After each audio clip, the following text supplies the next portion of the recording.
Wordslingers, it's another week of the Wordslinger podcast, and today I'm talking to Megan Haskell and Greta Boris about their new book, Publish, Take Charge of Your Author Career. Taking charge of your author career, that's what we're all about, the Wordslinger podcast. So stick around for this great interview. This episode of the Wordslinger podcast is brought to you by Draft to Digital. Convert your manuscript, distribute it online, and get support the whole way at drafttodigital.com. It's the Wordslinger podcast, where story matters. Build your brand, write your book, redefine who you are. It's all about the story here. What's yours? Now, here's the guy who invented pants optional, Kevin Tomlinson, the Wordslinger. Wordslinger. Hey, I am Kevin Tomlinson, the Wordslinger. Thanks so much for being here another week. Now, if you listened in last week, you know that as of right now, I am at NINC. In fact, and if you don't know what that is, if you didn't listen ahead, NINC is Novelists Inc. It is a huge conference. It's happening in near Tampa, Florida, at St. Pete's Beach, Florida. I'm actually going to be presenting on behalf of Draft to Digital. I'm doing a presentation at 11 a.m. Eastern Time at I don't remember the room exactly, but it's at it's at NINC. And if you happen to be there and you're listening to this, what are you doing? Come on over. But if you are kind of in the area, it may not be too late. You might be able to drop in and enjoy some fun conversations with people who are attending NINC. You just meet them in the lobby. Meet them around the resort. That can be free, or you may have to pay for parking. I'm not sure. Excuse me, I'm having a hiccup moment. Sorry about that. Isn't that great for podcasts? Sort of radio in general. Okay, so I'm at NINC. I'm pre-recording this, of course. You may have heard me talk last week about whether or not I wanted to continue with the show. Just sort of asking for advice, asking for feedback. Thank you to those who did send me some feedback, some kind words. It is heartening when you create something and you sort of create in a vacuum. Now this applies to the author life as well, because I've seen a lot of people complain over the years about all the time and work and stress and hassle of being an author, because you are sort of working in a void for a while. And you get that work out there and you don't see any immediate returns, and you may not see returns for years. And so that can be very disheartening, and it can lead you to want to give up. And I encourage you not to give up if this is something you truly want in your life. They do say, I've said it too, if you're willing to do something for free, then it means you love it. And I've heard it phrased in another way that seems more negative to me, which is if you're not willing to do it for free, then you're not, you shouldn't be doing it. I don't necessarily agree with that phrasing, although I have myself used that from time to time. So I much prefer saying that if you the meaning of a passion to do something, even if you do it for free, is that you love it. That it is a passion, that it is something that's in your heart that you have to create. I like that. So that's what the Wordslinger podcast has been for me for a while. What I'm questioning these days is, should I? There has to come a point where I would wrap it up. But I don't think that's right now. I'm starting to think that that's not right now. So fickle. Anyway, of course I love you guys and I enjoy doing the work, so that makes it much easier. And I get other returns on this. Not everything has to be about finances, of course, and that was never actually the thing that made me start to question this. The investment of time, I was worried. I have worried that it might be distracting me from the writing, but I've actually come to a conclusion about creative work. I think that we we're sort of built to do a variety of things, and one creative endeavor can actually help you improve upon another creative endeavor. The example that came to mind over the weekend, because I just recorded the episode from last week, 3 days ago my time. I'm recording this one in advance so that I can get it programmed ready to go for Friday, the Friday that I'm going to be out of town. I had this experience when I was in the marketing agency world, advertising world. I worked for an agency, to go unnamed, lest they be litigious. But I worked for a local agency in the Houston area, a big agency, the biggest in the Houston area, actually. And there was a weekend. You may have heard of like the 48-hour film festival, or film competition, or whatever. It's called numerous things, I think, depending on the region you live in. It's a contest for people to get together, amateurs, hopefully, but professionals as well. Anybody can participate. And you have a team, and they draw topics, and you get yours, and you go make a film. So, and you have 48 hours to do that. You have 48 hours to write, shoot, produce, edit, and finalize your film. So it can be a little, it can be kind of intense. I'm sorry, I'm clearing my throat in your ear. It can be a little intense, and it does wear you out. It can be exhausting. So I worked for this agency, and they decided after one of these weekends to make a blanket rule that no one is allowed to participate in 48-hour film, because, as they put it, they pay for our creative energies, and if we're participating in something else that's creative outside of work, then we're stealing from them. So it wasn't even about being tired when you came into work, because honestly, they've got no control over whether or not you're tired, whether or not you had to sit up with your baby all night, whether or not you had to, drive in from out of town, or, something that would have made you exhausted either way. They've got no control over what you do with your free time necessarily. So they approach this as, we're paying you, we own your creativity, and if you are using that creativity elsewhere, then you are stealing from the company. So I started thinking about that. I was talking to my wife about that this weekend. We got into this whole very heated conversation, because that's what Kara and I do. We got into this whole heated conversation about, it's ridiculous to say that, creativity used in one area of your life is going to, subtract from the other area of your life.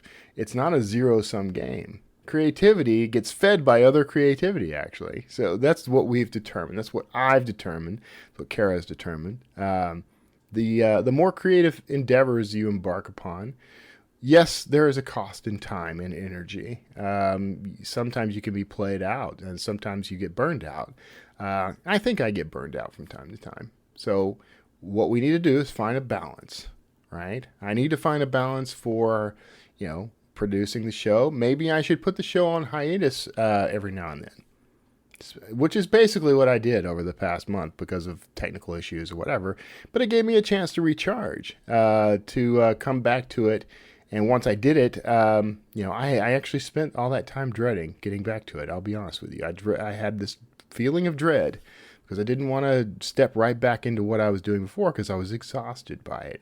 And then suddenly I did the show, and I did things a little different, and boom, I'm in. I'm energized about it again. So there you go.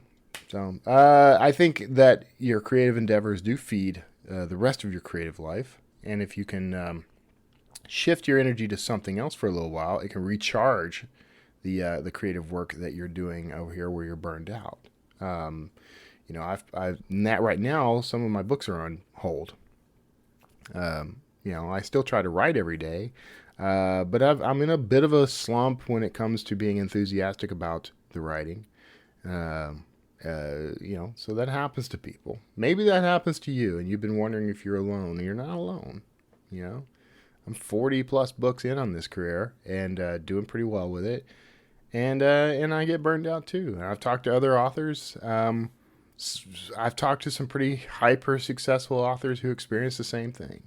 So I want this to be a word of encouragement to you, because you hear a lot of advice. You get a lot of there are a lot of things that happen in your life, in your world, that can interrupt your plans.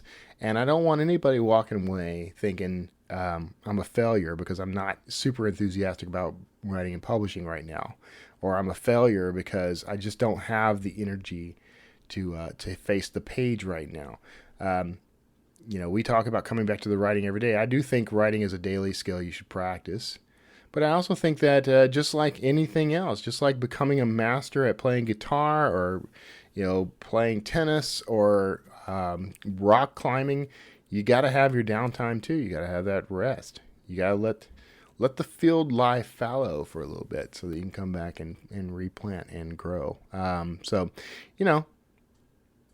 not walking away if you're taking a break. You're just taking a break. Anyway, that's me. I'm going to sip this cup of coffee now. You want coffee now? Maybe. You may be a teetotaler. So we're 10 minutes in. I'm going to go ahead and move us into this interview. I talked with Megan and Greta quite a while back now, so I owe them an apology for delays. I owe everybody. I got a whole list of interviews that got pushed back by a month, so apologies all around. But enough time went by that they actually changed the name of their book. Now you're going to hear us talking about. Let me see if I can find. I want to make sure I get all this right. The former title of the book was "Aspiring to Author: A Guide to Your Publishing Career," but they have, I believe, wisely changed the title of the book to "Publish: Take Charge of Your Author Career." And taking charge of your author career, that's what it's all about. So I think you're going to enjoy this interview. They changed that title, and that book went on sale as of September 4th, so that we may be talking about it upcoming, but it is currently on sale. You'll be able to find links in the show notes of this episode. So I hope you enjoy this.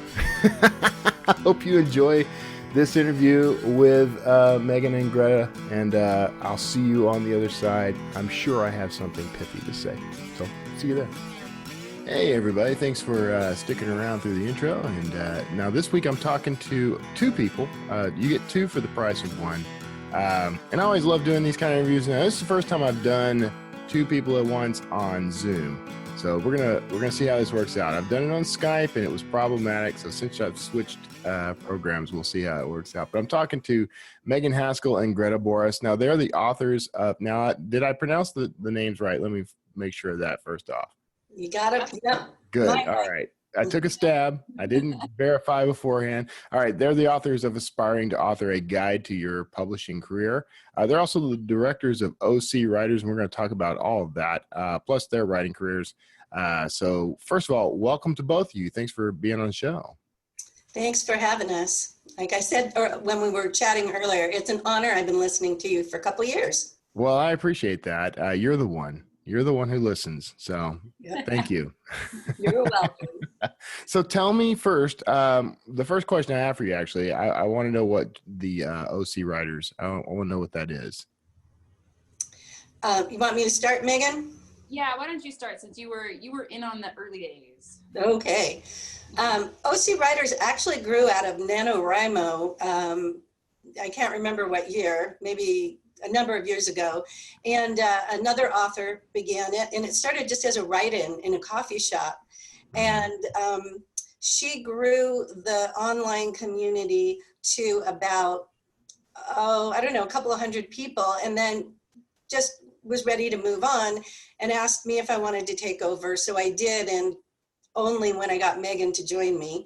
And we turned it into more of a business, and now we're about 1,000 strong on Facebook and growing our community. And we have a blog where many authors and writers contribute monthly, and it's a blog on writing for writers. But I think what makes us a little unique is that we also have an in-person presence. So we're not only online. We do writing workshops through the Orange County Public Library, and we do write-ins around the county. And it's a really fun group of people and very supportive. Yeah. So OC stands for Orange County then, Yes. which I figured. I Yeah. didn't want to assume, and it was missing the D, so I knew it wasn't obsessive compulsive disorder. It could have been. Well, there's some of that too. Yeah. Yeah. OC writers. I'll start my own OC writers on my end. It'll be something totally different. Yeah. So that's very cool. No, that's a writers group. And how long has it been going? How long did you say? Do you know, Megan? I think it was Nano in 2012, and then I actually joined in 2015, I think, or 2016. No, it has to have been 2015. So we and that was kind of the cool thing. So when I joined, it was mostly in person, and I went to a couple of writers roundtable events and other things that we've done.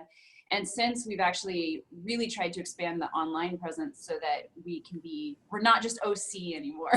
Yeah. So people sometimes get confused about that, but we're not just Orange County anymore. Now we have the virtual presence as well. So, we're really working hard to build out the website and trying to become a hub of resources and information for writers at all stages of their career. Mm-hmm. And so what are some of the just off the cuff perks that you get for being a member of OC Writers? Well, you get our amazing newsletter. There you go. And we often have discounts for conferences. So Writers Digest, when they ran their conference in LA, they contacted us, and any of our people got $25 off and that kind of thing. And then we have we have free Workshops through the library pretty regularly. Mm-hmm. And then you just get to hang out with me and Megan, which is right. Which awesome. I'm on the website now. I'm signing up now just for that. Awesome. Yay. We got Kevin Tomlinson. Now we're bombarded with people. Now we're going no place fast. So, well, that's cool. No, I mean, I talk to a lot of people who have founded writers groups and who really endorse them. I've never been big on joining writers groups for whatever reason. I guess because I have a community of writers. Maybe I have one. It's just not officially named or anything. So, why would anybody choose OC Writers over, say, another group? Well, I don't know that I hate to compare us to other groups. I think every group has its own purpose and its own set of goals. So for us, for OC Writers, I mean, it's definitely in part the combination of the live events for the local OC people. And then it's also just it's the community, it's the support network and the willingness to share information and talk about issues and really support and motivate each other. A few of the things we do in the Facebook group, we have Monday motivation, which is some people use as accountability, and then some people use just to kind of get their week started. And we have Good News Friday, where everybody can share, the great things that have happened in that week, or whatever their brilliant thing is that they've done. And sometimes that's, quite frankly, just surviving the week, and everybody kind of gives them a little hooray. So it's finding your tribe, I think, mostly.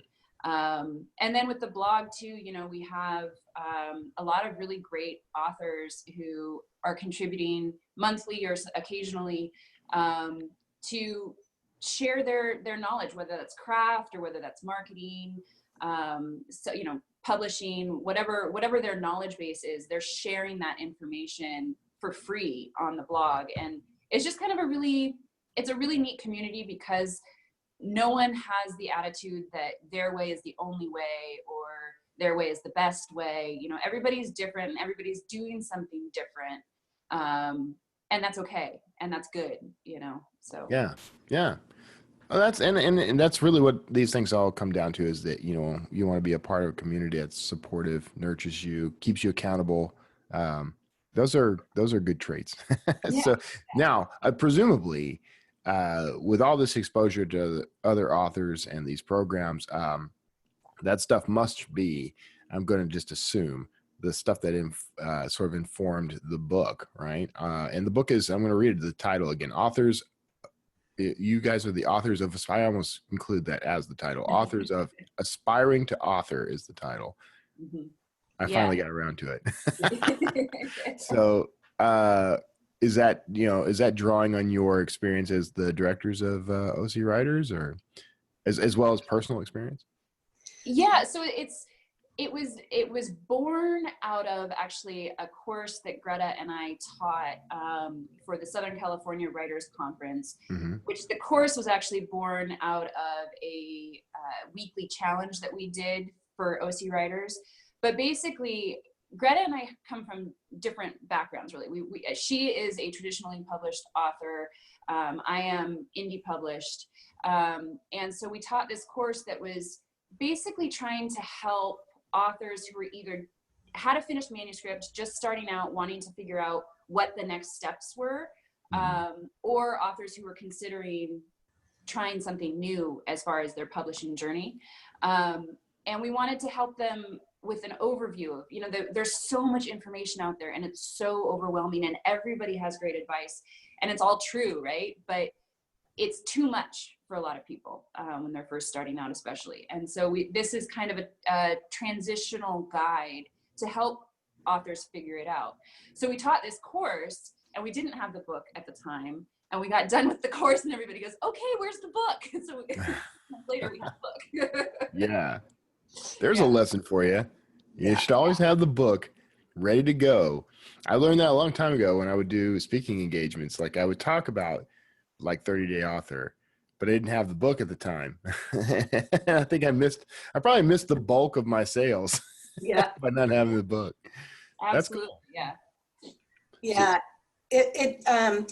The other thing I would say too is that we do have weekly write-ins, and a lot of the write-ins, they're in coffee shops, and we'll have a time, maybe an hour and a half, where we just write, and then we'll have a little discussion time. And often the people who come are at very early stages, they're not published. Mm-hmm. And after a while, you just start to hear the same questions over and over and over again, and you just figure, now we have Aspiring to Author on the shelf in the coffee shop that we work in, because now when the same question comes up over and over and we're really kind of getting sick of answering it, we can just point to the book and say, it's right there on the shelf, go buy it. So, yours for only $9.99. Yeah, that's smart. The coffee shop are they carrying the book?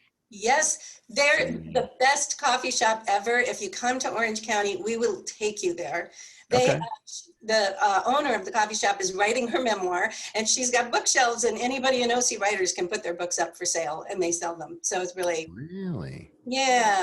really great. Shout out to Patch Coffee in Lake Forest, California.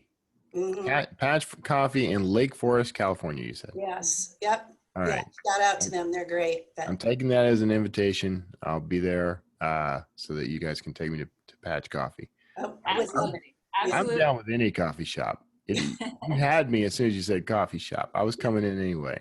Yeah. If you tell me they serve scotch there, I'll maybe be there over the weekend. After hours, she will definitely. She'll serve anything you want. She's great. Excellent. Okay, cool. So, all right. So this developed out of the course. What are some of the things that people can sort of expect to learn once they pick up the book? Well, one of the things that we did that I think was a little unique, there's a lot of books out there that are about independent publishing and how to independently publish. There's a lot of books out there about traditional publishing and how to get an agent and query and all that. But there wasn't anything that really did this kind of compare and contrast that we saw.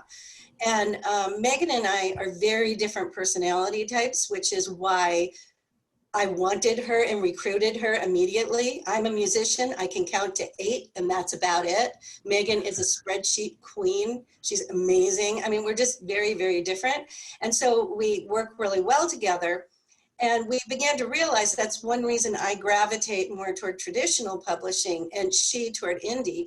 Megan never did, I'll let her tell her story, but she never did do the pitch everybody 1,000 times and get rejected and all that. She was listening to the likes of Joanna Penn and kind of decided the indie path was for her from day one. But we also realized that not everybody is cut out for either path. You know, that depending on your personality type and your skill set, you're definitely more suited maybe for one than another. So we created a very scientific publishing personality test that we invented. And so we start with the publishing personality test, and we try to help people discover which path is really the best path for them or their particular project. Yeah. Oh, that's cool. Yeah. And and you're saying that there's a benefit here, not just for the indie author, but for also the aspiring traditionally published author. Right. Absolutely. Yeah, because when we were, and I won't hog the whole thing, but when we were in at the conference, you know, typically in a writer's conference, you get a lot of people walking in who think, I need an agent and I need to pitch the big five, and that's the way to go. And so that is definitely a path. But so this class, we kind of help them discover, is that really the best for you? Maybe it is, maybe it isn't. And then when they walked out, we tried to give them the basics and a little bit of equipment for whatever path they chose to pursue. Yeah. Did I answer your question? I think so. Okay. Yeah. So now what's interesting about this is that there's sort of by necessity a comparison between indie and traditional. And by the way, I mean, and I'm very much indie, and I'm the voice of indie publishing and all that stuff. But like a lot of indie authors, you know, I would get into a traditional contract if the terms were right, and if I thought it was going to serve me and my readers. But you guys are in a unique position to sort of compare and contrast the two. Like, what are some of the differences, or really, what are some of the similarities? I'd like to start there. Like, what are things that people should keep in mind about both? Well, I think for both, you have to be organized, right? You have to kind of know what your goals are and what your purpose is. So it's probably easier to contrast and kind of compare the personalities a little bit. But like for indie publishing, right? I like to say I'm a project manager for my own business, right? Okay. So I am finding all the pieces, all the service providers, doing all the legwork, all the research, writing contracts, etc., to make sure that I'm putting out the best product I possibly can. So obviously that takes a huge amount of organization. What sometimes gets overlooked is that the traditional path takes a lot of organization as well. Even though you might not be hiring a cover designer or a formatter or an editor, because you're going to get that theoretically anyway, or ideally from your future publisher, you still have to do research on agents. You still have to do research on the kinds of publishers that you might want to work with. Everybody automatically thinks big five, but there's also a ton of great small presses out there. And Greta can speak to that a little bit better than I can. But when you're going through this process, you still have to stay organized. You have to follow the instructions on the website. Exactly. That's one of the things we talk about all the time. Go to the website, look at their submission guidelines, and follow them exactly. Doesn't matter if you're talking to a cover designer or an agent, you follow it exactly. You act professionally. And you keep track of who you've queried and who you've reached out to and that kind of stuff as well. So I think the organization is probably one of the biggest similarities between the two paths. And then nowadays it's also author platform. Everybody has to have a platform. Yeah. And you have to work at it. Even if you're an introvert, you have to be on social media at least a little bit. You have to do, some of the even paying for your own ads maybe, or different ways to get your book out there, because the publishers can only do so much, and their budget is getting smaller and smaller. Right. So yeah, I think that's probably comparison. But it really comes down to what your goals are, and who you are and what your skill sets are. Yeah, and that's to me, that's the nutshell of the whole business. Really, comes down to your goals and your skills and what you're capable of. That idea of the platform is something that I think a lot of authors hear that and they don't always understand what it means. So I know what my platform is. What do you mean by platform? Well, oh, do you want, go ahead, Megan. You You started guys, the platform you discussion. guys can fight it out if you want. That Yeah. makes for a much more interesting show. Greta, go ahead. Oh, okay. So we did divide the book into, I swear I'll get to the answer to your question. That's fine. Unlike last time. You go whatever route makes you comfortable. I'm good with it. We did divide the book into 4 sections, and the first 2 sections really are more separated. Like, here's the indie path, here's the traditional path. By the time we get to sections 3 and 4, it's the same for everybody. It doesn't matter if you're indie or traditional, and that's where we start to talk about platform. And platform to me can be anything from sort of a marketing personality, your presence, who you are, getting that presence online uniform across. Like, for instance, my first book was called The Wine and Chocolate Workout, and it was written when I was very involved in the fitness industry and I was a personal trainer. I don't do that anymore. And that was one of my big platform changes when I started fiction. And, you know, I got a web designer and we separated the websites, and, you know, so that you're giving the same message across all your media sites. Right. And so I think that, and deciding what that is, and of course it will morph. You know, I can't wait until somebody calls me the queen of suspense, but they haven't yet. So that is not my tagline at this point. But ironically, people call me the queen of suspense all the time, though. I thought you were the voice of indie publishing. Hey, a fella can be both. Okay. A fella can be more than one thing. That's true. We live in a modern time. Yeah, this is true. Well, I'm going to duke it out with you for the queen. All right. All I'm saying. All right. Deal. So yeah, that's great. Now, okay, you, Megan, I think you were going to interject something on platform as well, right? Well, yeah, I'm putting you on the spot. Uh, Don't let me put you on the spot. I just No. No. So author platform is, in broad strokes, it's your fan base and how you find them and how you present yourself. Okay. So kind of building off of what Greta was saying too, it's branding, and to use the business term, you gotta have your brand. So like for me, for my fiction, like I have this, it's a little design for the title, and I've used that now across everything so that I have very standardized, people know it's my book. They know it's my Twitter account because I've got these images that immediately reference my work. So that's part of it. And then it's finding your tribe, you know, it's having fingers sometimes in a lot of places, but concentrating on the areas where you can find people who love your work. Yeah.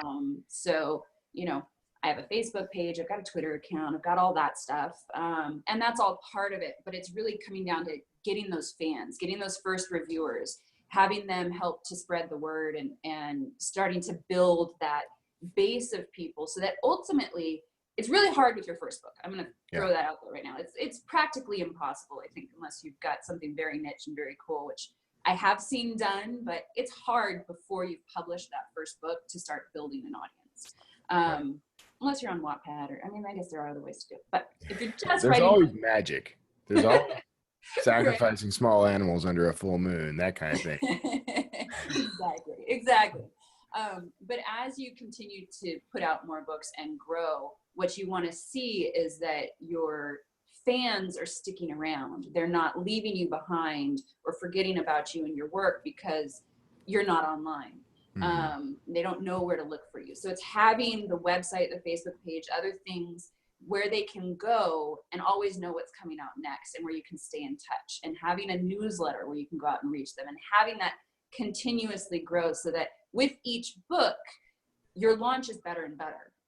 You know, you're gonna hopefully the goal, right, is that you launch a book and every book has a bigger launch than the last, that you've got more sales on that first day or that first week, you know. And the way to do that is just to stay in touch with people.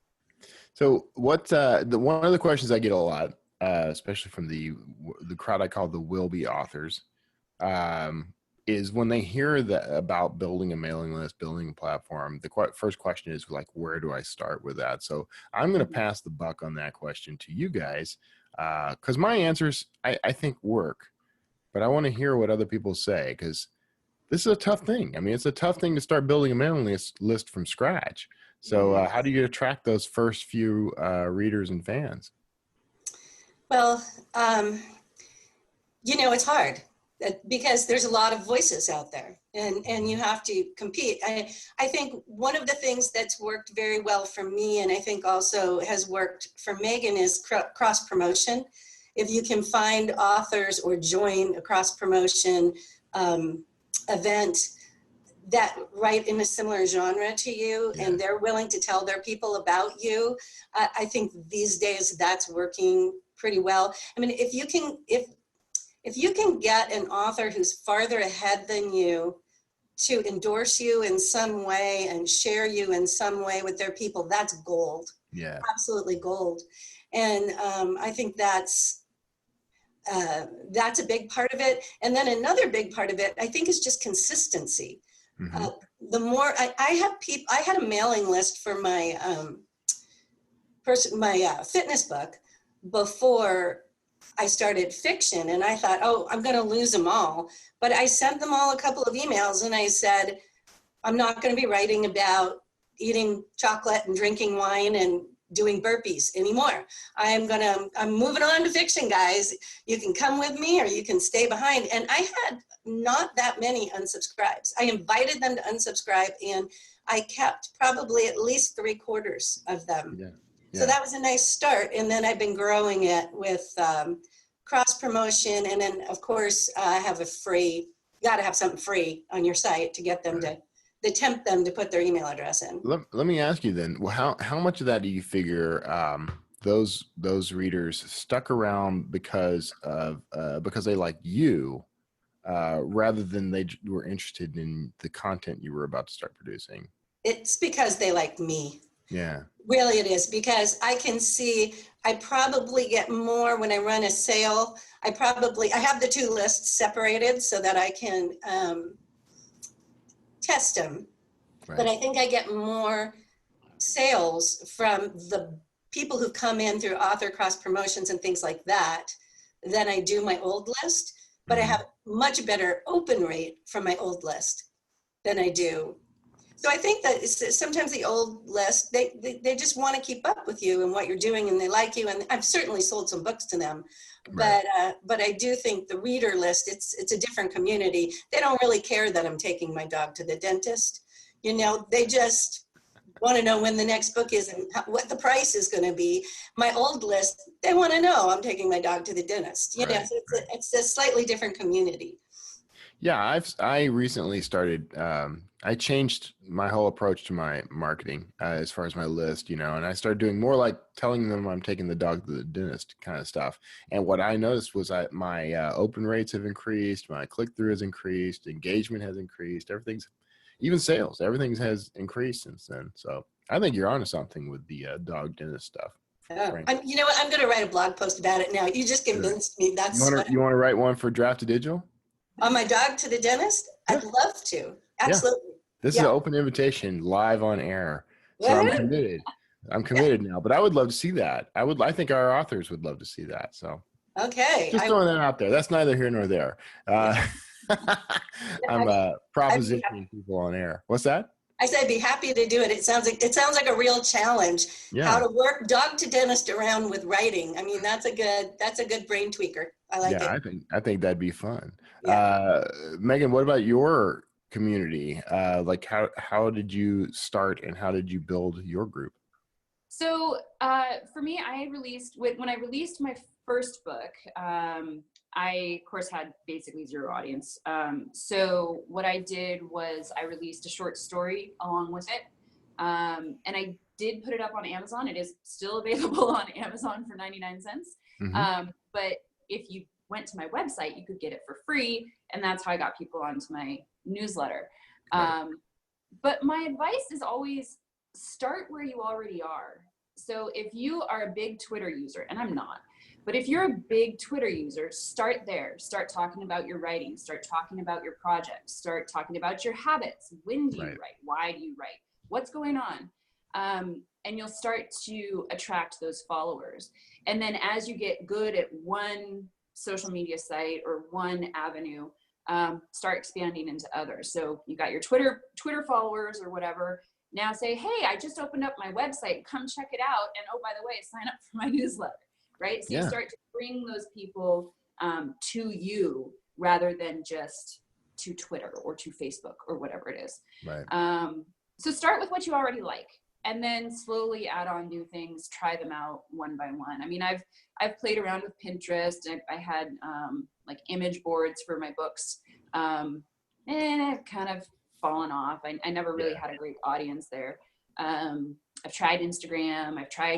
Facebook is where I have the largest presence. Right. And that seems to be working fairly well for me. And I play around with Twitter some, but yeah, just follow your own interests and your own, where you already are, like I said, and then also think about your audience too. So if you write YA, that might be a little bit different. If you're 50 years old and you write YA and you don't know what Snapchat is, you might want to go find out what Snapchat is. Right. There is a certain amount of know your audience involved in that. My wife, so I'm big on Facebook.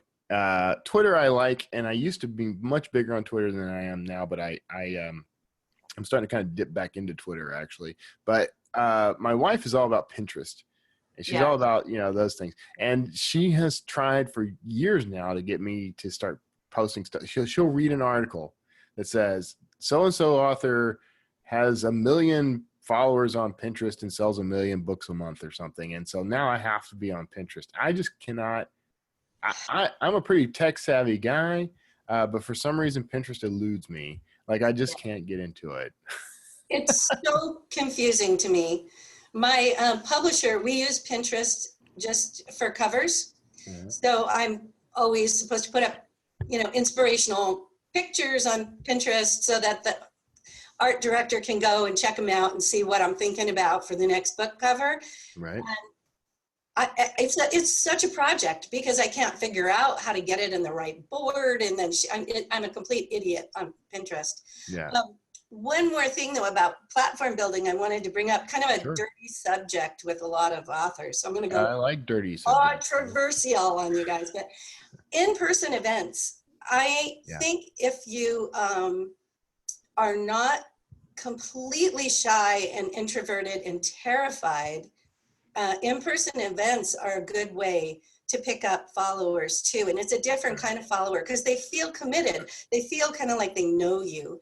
And I actually just recently, and I won't bring up a name because he was amazing, but this author was obviously terrified of public speaking, and he admitted it, but he was still so amazing. And just even that little admitting he was terrified, we were all on his side. And I think the guy sold a ton of books, and I know I'm signing up for his website, and I want to support him. So I think even if you're frightened, getting up in front of people, that is just a wonderful way to build your audience. And I know it's scary, but hardly anybody gets sent on a book tour anymore. Unless you're huge, you don't even if you're traditionally published, you don't get sent on a book tour, but there's a lot of things you can do yourself. Get yourself out of the bookstore and into other places. Last year we did some events at wineries. Mm-hmm. And we were doing a couple this year too. In May, we're going to be doing one celebration of women authors. And I'm a wino, and I sing at these wineries, and my swag is a wine glass. I should have one with me so I could show it to you, but it says A Margin of Lust on the wine glass. That's the name of my first book. Okay. So just even that has been a fun way to meet people who might not have thought about picking up my book, but then it's like, oh, she writes here in Orange County. She writes about wine. I love wine. Yeah. It's a nice way to, it's a little slower than doing some big promotion, online promotion or something like that. Right.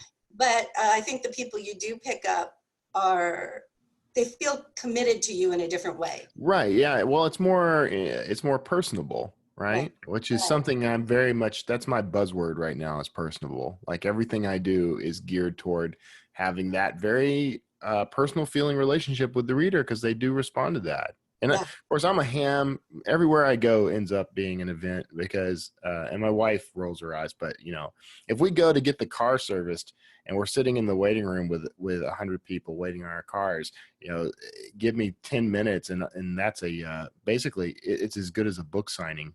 I mean, because I waste no opportunity to mention to people that, you know, by the way, I'm an author. I write books. I write thrillers. No opportunity wasted. I need to hang around with you. I'm not quite as good at that as you are.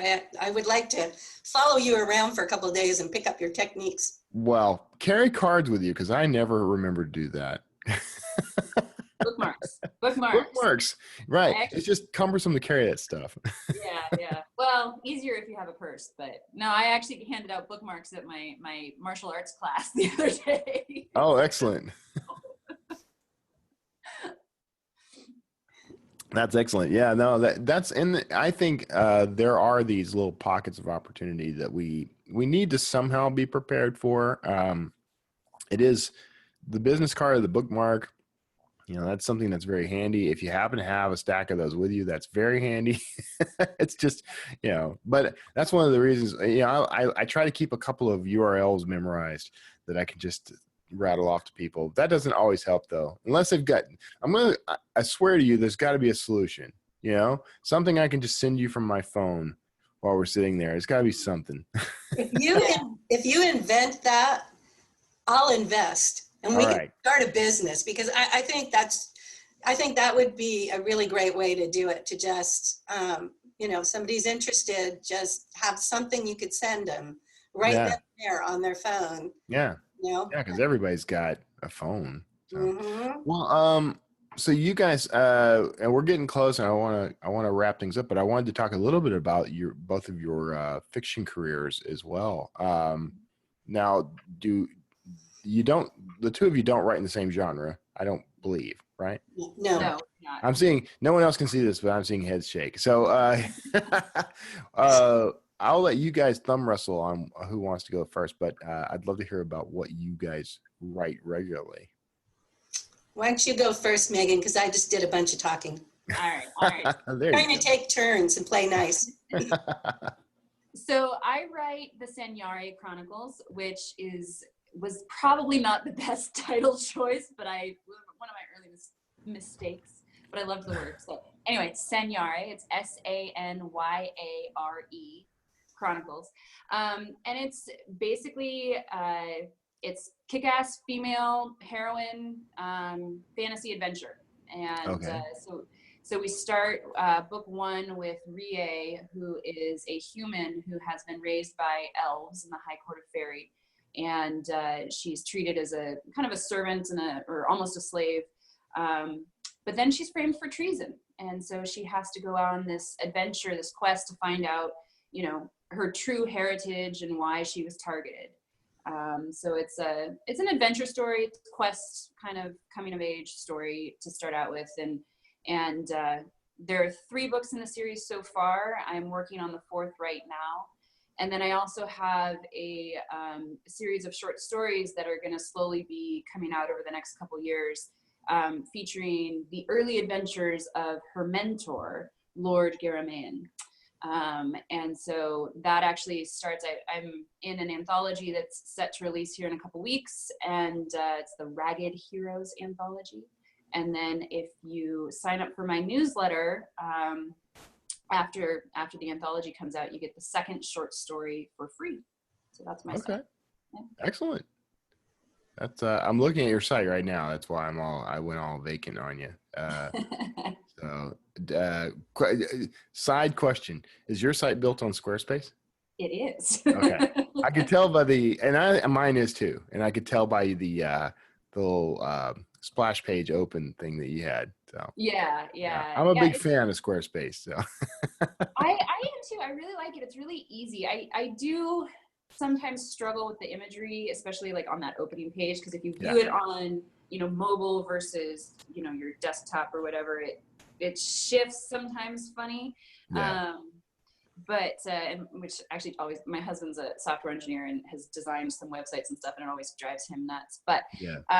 but I do love it because it's so easy, and I can do it myself, and I think it looks pretty good. So No, it looks good, and you got some great covers.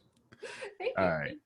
So, all right, Greta, what do you said something about Queen of Suspense? So I was taking a guess. But Yeah. I'm going to let you describe. And I see your book back there, the Scent of Wrath. I can see it in the background there. Well, that's Yes. smart. That's And product placement. I didn't do that on purpose. And here's the margin of lust, first book in the series. Okay. So Now, you didn't do that on purpose, but I, in fact, did do that. If you right there, you can see that's my book. That's oh one of my yes, books. I So do. I totally did that on purpose. I'm not gonna lie. From now on, I will do that on purpose. Yes, I will. Thank you. All right. And so the series I'm working on now that I have the contract for is domestic suspense. So along the lines of a Girl on the Train, Oh yeah. or a Ruth Ware kind of books. And I'm writing the 7 Deadly Sins.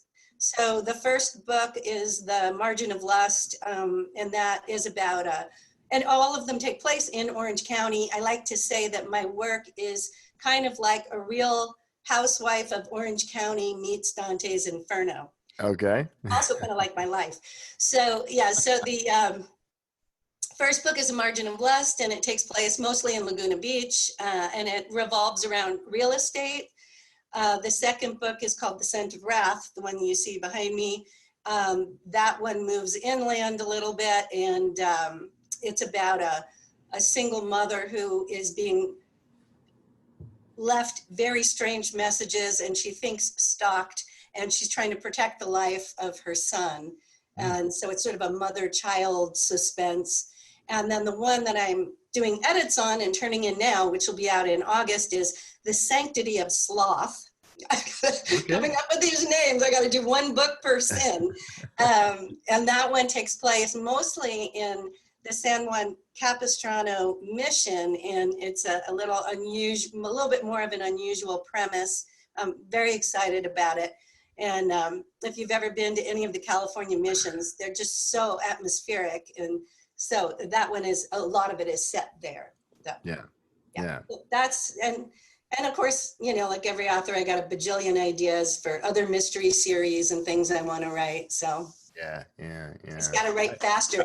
I was listening to your podcast about writing on your phone, and I'm thinking, oh my gosh, that sounds amazing, but I just don't know if I could do that. But, You know, and I've had I have to tell you, I've interviewed some huge names on this show. I've interviewed people on a huge variety of topics. That one episode is the most popular episode of this show's entire run. I've had so many people reach out to me about writing on their phone, and I have people, tell me that they use the phone, but they use a Bluetooth keyboard, and that's fine too. So something to consider. It's good to have it with you because then you can edit, you can add a sentence or two, whatever. Yeah. So I use it kind of as a supplement now. I wrote most of my last book, this book, on my phone using the on-screen keyboard as a way to kind of test it out. So yeah, amazing. I've been and able by to the way, do editing on my Scrivener app, but on my phone. And now I use Scrivener on my iPad. That's actually my primary work device. Yeah, that's me too. But on my phone, I sit in Taekwondo and I can do a little editing, but I haven't been able. I can't get into the right headspace for some reason. Yeah. That's fine. You gotta do what works, right? You gotta use the tools and the process that will get the book done. Absolutely. And by the way, Greta, kudos on choosing something somewhat finite to base your books around, the whole 7 sins thing. Not like Sue Grafton's alphabet books, which I know.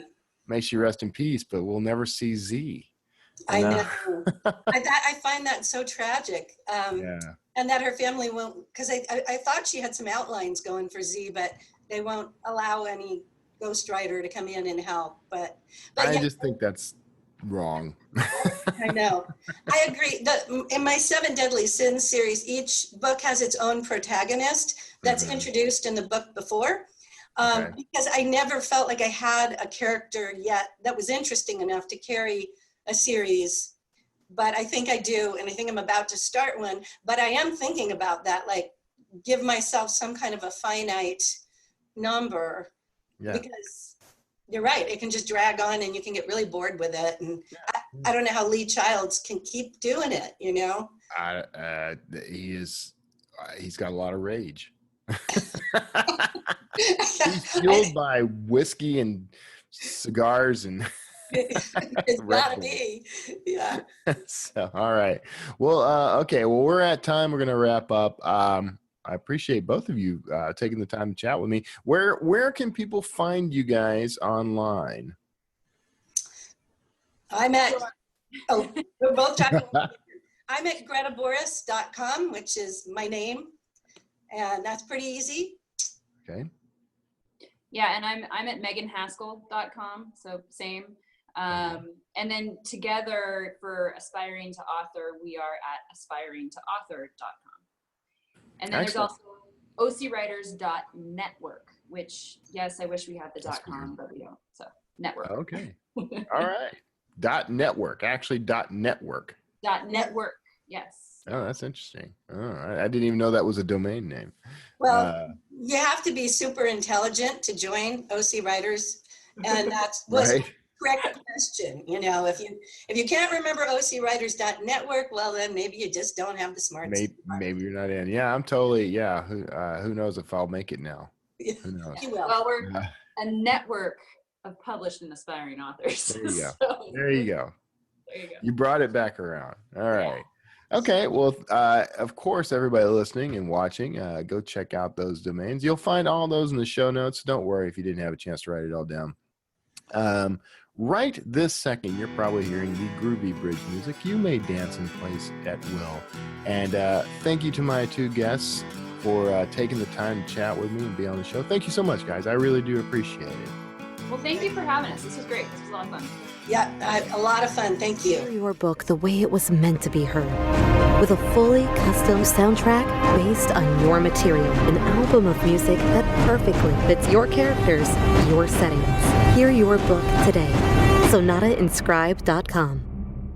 Hey, I hope you enjoyed that interview with Megan Haskell and Greta Boris. And once again, the title of that book is Publish, Take Charge of Your Author Career. Can't recommend that concept more highly. Taking charge of your author career. You know, we talked about before the interview the idea of taking a break every now and then, and embarking on other creative endeavors in order to recharge your batteries.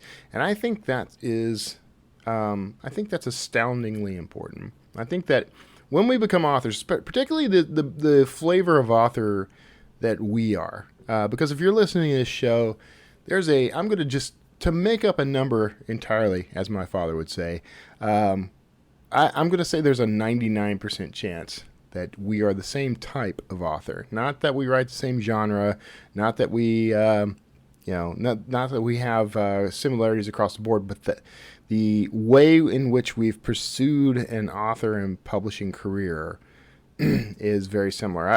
I'm going to one day write the definitive guide to author types. Maybe it'll be a blog post. But there is the traditional author. There is now the hybrid author, which I think everyone is going to move toward the hybrid author model. There, in the self-publishing world, though, there seem to be some silos that have emerged. And they're interesting because and I need to come up with clever names for all of them, but there's the type of author that believes that, or that only wants to sell print books, that thinks that being an author is only about selling print books. And he or she, generally goes with like a vanity press or something similar, pays thousands of dollars for print copies, and then drives to conferences and events and bookstores and sells copies out of his or her car or suitcase or something like that. There is the slightly more savvy, I think, indie author or self-published author who is maybe doing that, but probably is using a print-on-demand service instead. Does probably have ebooks, but thinks of ebooks as a secondary market. Still buys copies of the books and travels with them, but is a little more savvy about the marketing. There's that group. They tend to be a little more adaptive. And then there is what I call now, I'm starting to refer to as the indie author. I mean, you hear me say indie author a lot, but I'm starting to refer to this group specifically as the indie author group. And they are the folks like us. Now, I think there may be some subgroups in here, but the folks who probably primarily rely on ebooks for their income, who are definitely marketing savvy, who've adapted the internet marketing techniques in order to boost their careers, who are out there actively learning, participating in podcasts, joining Facebook groups like 20 Books to 50K, Michael Anderley's group. That group of authors I refer to as indie authors, independent authors. You're not just self-publishing, you're owning your author career. That's what I think Megan and Greta have tapped into with this book in their program. So definitely check that out. If you're interested, you can find links to the book, to their website, everything in the show notes of this episode at wordslingerpodcast.com. This is episode 150. Don't give me a line. We'll call it 159. Man, I really need to start writing those down, and I have it written, and I can't find it. What? How lame is that? Anyway, go find that episode, and we'll have all the links you need in the show notes of that episode. So this week, right now, I'm at NINC. Probably doing my presentation right around the time this goes live, actually. Let's see, it's 11 a.m. Eastern time, so that would be 10 a.m. Central. Did I get that right? Yeah. So we're an hour ahead there. So 10 a.m. Central. So the show should go live probably around 7 a.m. Central time. So you're probably fine. But if you're listening to it on the day it releases, there's a real good chance you're listening to it while I'm doing my presentation there. Come around. If you're in the Florida area, if you're near Tampa, close enough to swing through, we are going to have Saturday night in the Shark Tooth Tavern. Drafted Digital is going to be buying you drinks and plying you with booze and trying to get you up on the stage with a microphone in your hand. I will be singing. I sing every time someone mentions karaoke, I automatically start singing. So it's a given. So swing by, and we'll buy you some booze, and we'll see. We'll listen in and see what your chops are. I mentioned also, so I'll be in Seattle in a couple of weeks. I'm going to be there on my birthday, so it's just kind of the way it worked out. Kara is, she's a project manager with Office Depot's corporate division, and she'll be managing a project in that area in Redmond. So I'm going to fly up with her and just hang out with her for the week. So she'll be working. I'll probably be working. I just don't get away from work, really, honestly. But I'll be there, and we'll, maybe I need to shoot some video. I got my private channel on YouTube that's I promised everyone I was back, and then I did two videos and disappeared. It's all part of that overtaxing myself creatively, I guess. So I'll do some stuff there. If you're in the area, let me know. Maybe we can get together for a cup of coffee. I hear Seattle's got coffee. We'll grab a cup of Joe. After that, in November, so we'll be at 20 Books to 50K, and I don't know the exact dates, but we will be at 20 Books to 50K in Vegas, and then Kara and I will actually be traveling to Salt Lake City. We're probably going to road trip that one. We were going to take the RV, but I've got some news on the RV. The RV is right now in Florida, at West Beach, Florida. We have transferred it from outdoorsy to a company called Luxury RV Rental. Only because you may have heard the episode with Colin from Outdoorsy, and we really liked Outdoorsy. I really liked working with them. The only downside for me was I needed someone to actually manage the RV on my behalf because I'm just not around enough. I travel pretty frequently, and I don't have the resources to be able to do the walkthroughs and get people up to speed, sign all the paperwork, and do all that stuff, and hand the keys over for the RV. So we were missing out on thousands of dollars of rentals, and so we decided we needed to find a company to manage it. So that company is now managing the RV rental. We decided on Florida rather than some of their other locations because we figure people will fly into Florida for Disney World. The odds go up. This RV will rent for a lot less than most of the other RVs in their fleet. So this is a real inexpensive alternative for people. We liked it. We like that. It means less money for us, but it also means more, we think, more rentals. So over time, it'll be a better deal. But, one of the big advantages of this also is that now I no longer have to pay for RV storage. There's some insurance and other considerations that they're going to be taking care of for me. More coffee. Hold on. But we think that's going to be a good move. So if you are interested in the whole RV thing, man, I'm tied into this.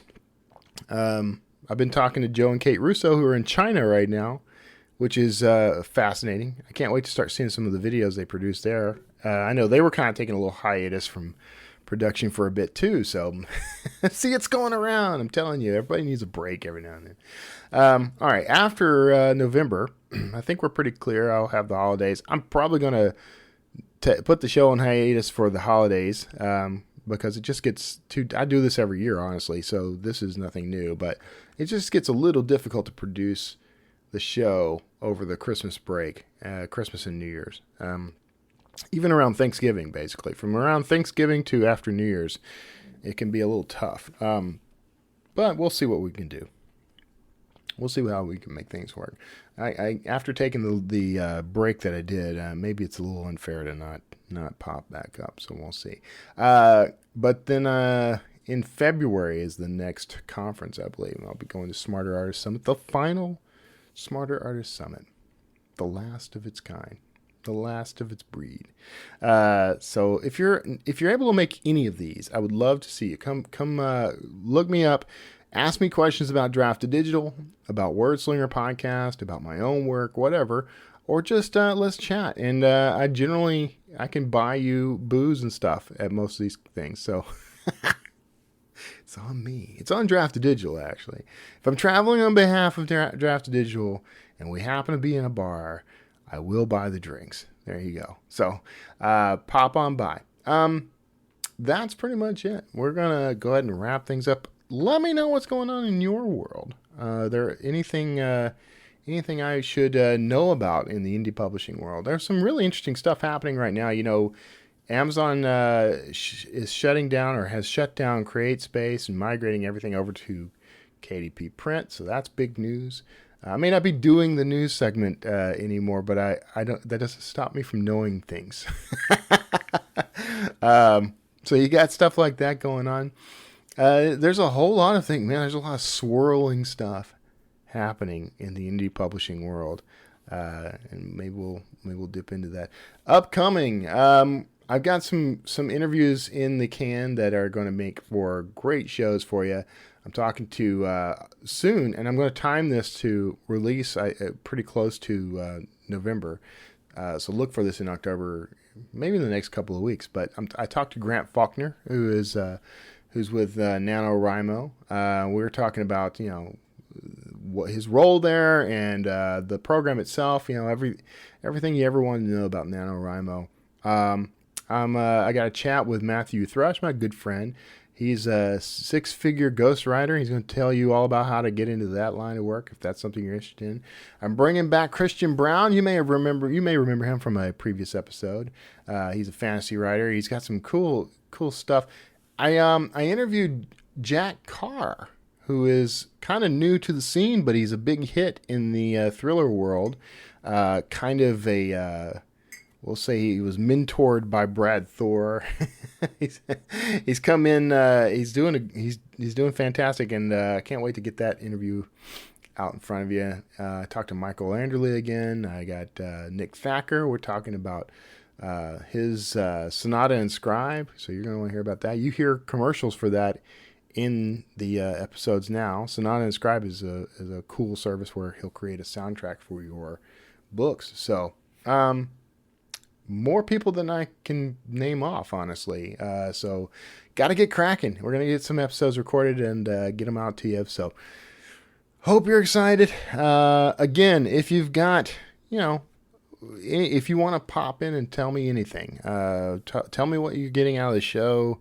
Tell me if you appreciate it or not. I understand. Just pop into wordslingerpodcast.com or tag me on Twitter or Facebook if you want.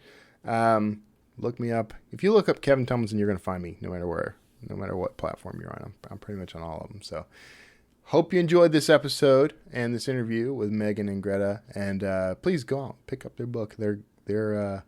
They got a great program there. I hope you enjoyed that. Taking charge of your author career is a must. So make sure you're doing everything you can to do that. And God bless each and every one of you. Have a fantastic weekend. I'll see you all next time. Hey, thanks for tuning in to the Wordslinger podcast. Now, you can support this show by visiting wordslingerpodcast.com. That's where you're going to find back episodes, books by me, and links to anything and everything Wordslinger. And be sure to subscribe to this show on iTunes, Stitcher, YouTube, and anywhere else fine podcasts are sold. I'm Kevin Tomlinson. Thanks for tuning in, and we'll see you next time. Wordslinger.